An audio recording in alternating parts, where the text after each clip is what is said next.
उपमुख्यमंत्री देवेंद्र फडणवीस यांच्यावर करण्यात येणाऱ्या टीकेवरून आमदार सदाभाऊ खोत यांनी विरोधकांवर निशाणा साधला। महाविकास आघाडीच्या नेत्यांना देवेंद्र फडणवीस नावाची उचकी लागले।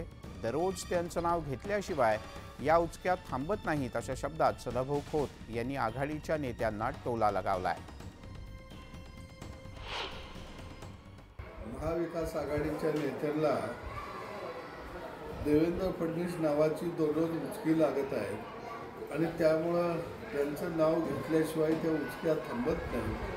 जसं भाजीला मीठ नसलं की भाजी आळणी होती, तसं देवेंद्र फडणवीस हे जर नाव त्यांच्या मुखात नसलं तर निश्चितपणानं त्यांचं बोलणं आळणी होऊन जातं आणि म्हणून सगळे आता देवेंद्र फडणवीस या व्यक्तिमत्वाचा जप करायला लागलेले आहेत। पण निश्चितपणानं ज्याचा जादा जप होतो तोच प्रसन्न होतो आणि देवेंद्र फडणवीस येणाऱ्या विधानसभेमध्ये निश्चितपणानं महाराष्ट्रातल्या जनतेसाठी आणि जप करणाऱ्यांच्यासाठी प्रसन्न रूपानं आशीर्वाद द्यायला विजयाचा येतील अशी मला अपेक्षा आहे।